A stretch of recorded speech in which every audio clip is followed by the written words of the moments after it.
әріптесіме кофе алуға кешігіп келе жатыр едім жұмысқа.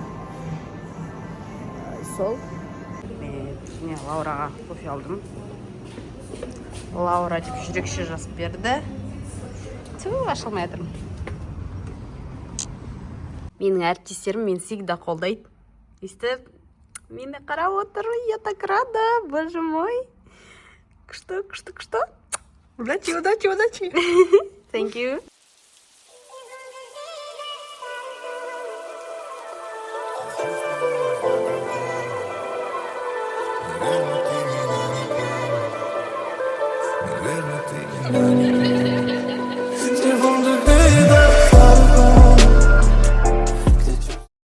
Достар, всем привет! Как ваши дела? Не хабар, мен жұмыстан шықтым наконец-то.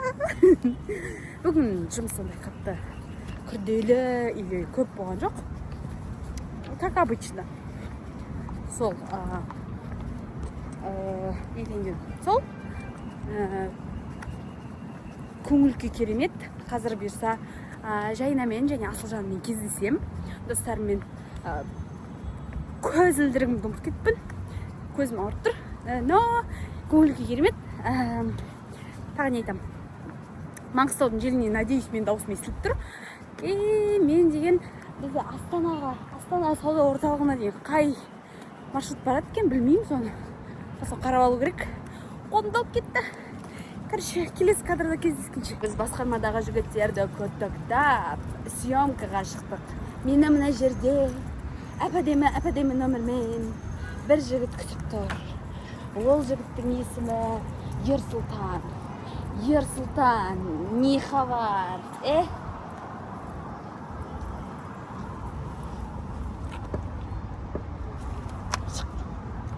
Блокқа түсесің ба? Блокқа түсінші. Түсші блокқа. Бүгін съемканың киімі жоқ. Күнделікті. Бүгін съемкаға шықтық. Сол, бүгін күні бойы съемка болып кетті. Сол, бұйырса қазір үйіп үйде. Не хабар, достар? Жұмыста сағат 11 болды. Сол. Біз екеуміз наоборот оған жақпыз. Солай ма? Бәсе тұрмайтын орында. Өшім қанынан бір сатып алу керек. Ақтауда жасыл желек жоқ дейді. Ақтауда жасыл желек бар. Жаңбыр жауса, біздің Ақтау әп-әдемі болады ғой. Жалпы Маңғыстау даласы да. Сондай. Дала желі болып тұр. Бірақ қатты емес, қазір басылды. Керемет болып тұр кәдімгідей. Все баратырым. Съемкада жаңа шықтық. Күшті съемка болды. Мен осындай съемкаларда сағынып қалдым. Себебі менің съемкаларым негізінен тек жаңағы мәдениеттің айналасы ғой. Мәдени шаралар. Одан кейде шаршайсың. Осындай әкімдіктің жұмысы дегенде қалай? Осындай әкімдікке қарасты осылай жол, жасыл желек, сондай нәрселерді өз басым жақсы көрем. Сол әріптестер енді қазір бізді үйге апарып тастайды. Мен жұмысымды жақсы көрем. Күн-түн демейміз, осылай шыға береміз.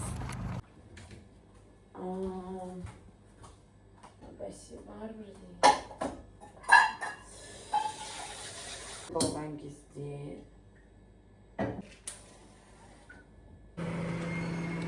мұнда шай, мұнда не пісіп жатыр. Сол. И, короче, газға мән бермеңіздер. Сағат 5:30. Қазір бәрін жинастырам. Сағат 8-де менде ағылшын, оған енді тапсырмаларды орындап тастауым керек. Бірақ қазір бірінші таңғы асымды ішіп алуым керек.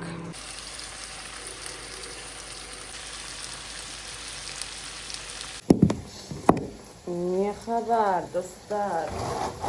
Сағат 2:30-ға дейін ұйықтаған Аружан әріптесінің звоногына ғана оянған. Біз сағат 9-да мекете 10-ға таман ұйықтап қалдым. Сол. Мен картошка қуырып білмеймін. дұрыс қуыра алмаймын. Мен қазір тупо бірдеңе істеп жатырмын. Ладно, аштан өліп қалмауға.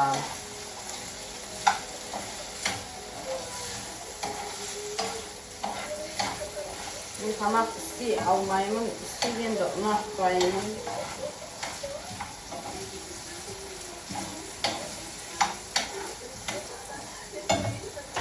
Даже өзіме.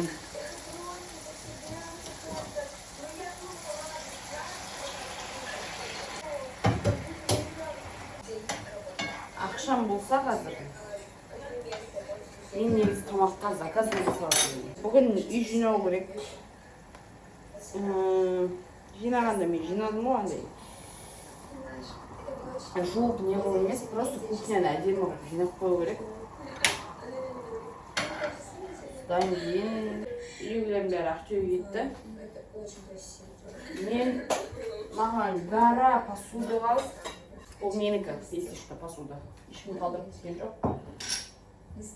Соны қазір істеуім керек. Қосымша бірдеңе қарап отырмасам мен деген бұны жасай алмаймын. Обязательно фонға ютубтан бөлді қосып қою керек. Все арзаны іші пысады. Короче, үйде стиралка сынып қалды. Енді маған ана үйге барып, менің жуылған киімдерін барып алып кету керек. Менің тамағым қашан ыстық болады екен, мен қарным уже ашып жатыр. Сашенька, люблю эту женщину. Проехали. Этого заплыву судьи ставят 10 из 10. Кайф. Потолок мен үшін стендап. Аралдың баласы, который учился в Актюбинске. Ақтөбеде оқыған. Ол интеллигентный ходың жобасында отырады. Интеллигентный ход, кстати, күшті. Оның приколдары, ол тема таңдамайды, ол бірден таңдамайды. Тарс айтып жүреді, и зал уады. Короче, күшті.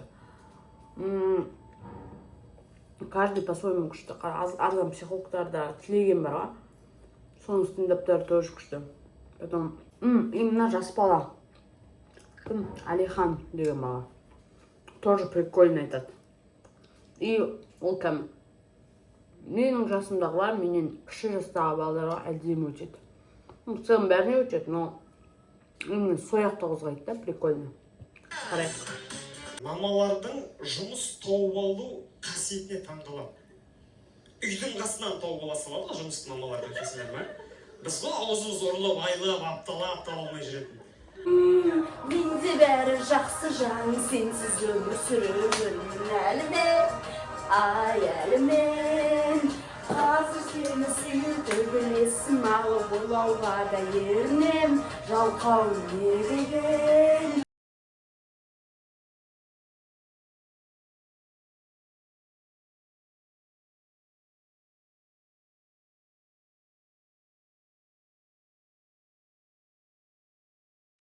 Так, мен екінші үйіме бара жатырмын. Да, жуылмаған киімдер бар. Лас, соны жуу керек. Автобус менің негізгі көлігім богатое мышление деп барамын. Қолымда өкінді. Автобус күтіп тұрмын. Мен бүкіл жаңағы мені тұзда суда тастайтын, көмектесетін жақындардың бәрі Ақтөбеге кетіп қалды. Я одна өзім тасып ауыр затты. Больно, десе. Екінші үйіме келді. Лас кірді салуға, таза кірді алуға. Бір класс болса таза болса да неге біз кір деп айтамыз. Неге осындай ойлар лифтте келеді тек. О, боже мой. Достар, мен, короче, заттарымды алдым. И енді қайтып баратырмын. В общем, міне, осылай. Мынау заттым. Мынаяқта міне. Ошулай. Басым, шашым. Бычыт, конечно, но ничего. Сол. Бітті.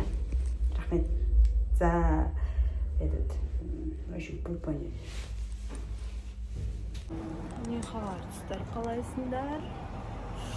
Автобус күтіп тұрмын, уже автобусым келе жатыр.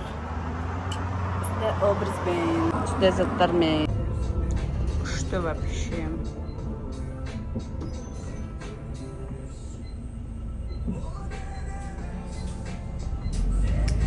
Ешкім жоқ, жалғыз өзім, почти.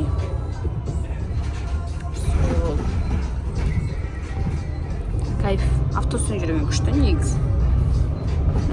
Закат деген бөлік болып тұр ғой. Қазір түсіріп аламын, түсір алсам. Бөлік, ана қараш. Красота!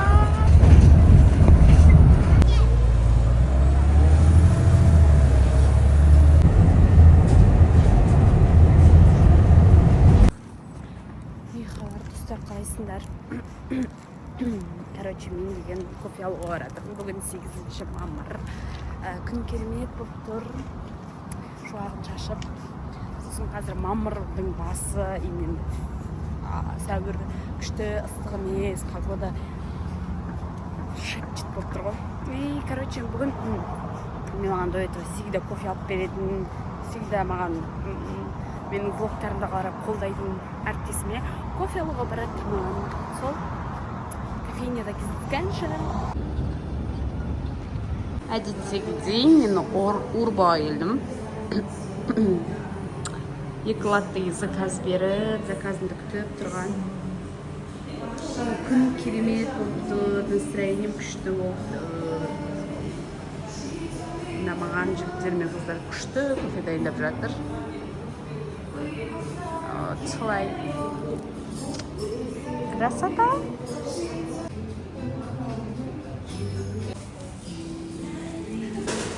Достар, мен кофемді ішіп, дақын ішкен жоқ менді.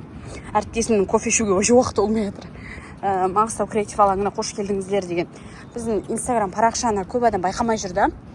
Таргет жіберетіндей, біздер оған таргетке ақша бөлу деген зат қарастырылмаған ғой. Сондықтан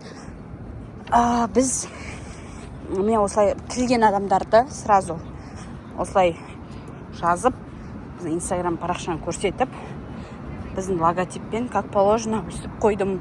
Енді біздің креатив алаңның әр жеріне қойып қою керек, чтобы адамдар қарап, Инстаграм парақша осындай екен ғой деп қарап, жаңағы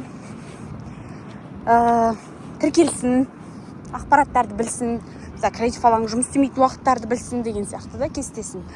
Сосын біздің креатив алаңы осы Қабиболла Сыдиықов атындағы Маңғыстау облыстық әмбебап кітапханасының ғимаратында орналасқан. Бұл жерде осы Маңғыстау креатив алаңы деген надписті түсіретін менің досым үнемі бос емес. Оны ұстай алмай жүрген жайым бар. Сондықтан білмеймін енді. Каримге де жаздым, достарын, дрон түсіретін достарымның барлығына. Қайтадан енді сұрау керек болып тұр, қалай болады екен қазір. Сөйлесіп көрейін басқа да әріптестеріммен. Короче, менің әріптесім күшті қылып осындай кофе беріп жатыр. Мен тәтті жақсы көретін адаммын ғой. Красота. Қауысын ішейін деп жатырық. Түсірейін бе? Не? Красота. Рахмет. Мен мына жерде мана шамалдан кейін күшті бір кофесін алып, кофе алуға баратқан қыз едім ғой. Мен оказывается ол кофені төлемей кетіп Урбаға бар. Менен сұрамапты да, мен де төлемей кетіппін. Сосын қой құрсын 112 мен қайттан шығып кетпейін деп баратырмын төлеуге. Енді біреудің 112 мен қайттан бұрын вообще біреудің ақысын жеу ғой деген се төлем. Мен бірақ ол жерде төлемейін деп төлеуге кеткен жоқпын. Просто андай менен сұрамады, мен де айтпадым. Мен алдым да кофемді кетіп қалдым, мен төледім де. Обычно любой кофейняларда бірінші төлемді қабылдап алады. Просто төлем дейді, заказды қабылдаған. Бір новичок еді ғой, ол ұмытып кеткен ба, сондай бірдеңе болды. И, короче, сөйтіп ұмытып кеткен, енді төлеуге баратырмын. Ой, комедия. Сөйтсем, жаңа келіп, мен мана сізден үлкен латте, карамель, біреу ванильный мен алдым, бірақ төлемей кеттім деп, короче, айтып жатсам, солай ма не дейді ғой, ой, өлшеш көргеннен, бұғар да білмеген ғой қасқа. Мен білмеймін, мен памятін аша, қалдадым ба, қалдамадым ба, білмей қалдым дейді. Асқа, деп әйтеуір, андай мойнына ауыр жүк түскендей болды, әйтпесе қасқа. сосын 112-мен қайтта шығып тұрады, сонда ағыз төлемеді. Мен тіпті есімнен шығып кетті, бұлар да жынды болып жүр. Ой, комедия. Бірақ Урбоның адамдары вообще күшті. Урбо вообще самый лучший кофейня. Еще ана мысалы не да неден көрін просто андай болады ғой, кофесін аз салатын, олар кофесін күшті салады. Сол так төмен түсіп тұрған жоқпын, қолда қалды. Күнге тамсанып, жалғыз өзім кухняда тамақ пісірейін деп жатырмын. Ужин. Мен келген кезде ужин как всегда жоқ. Сол өзіме дайындап жатырмын. Сондай. Шай қойып қойдым. Күн қандай керемет, бірақ не жасайтынымды білмей тұрмын. Бірдеңе ойлап тауып жей саламын.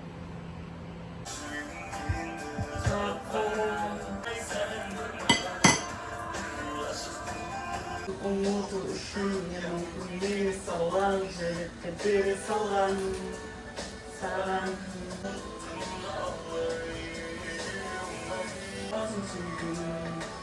Сенен сүйгенде жүрегімді бере алмай, егермеш қоштасам, ал мен түтінмен достасам алтынмын, шаһарым болса да арамызда алтынмын, даруға дайынмын жүрегімнің салқынын сезу.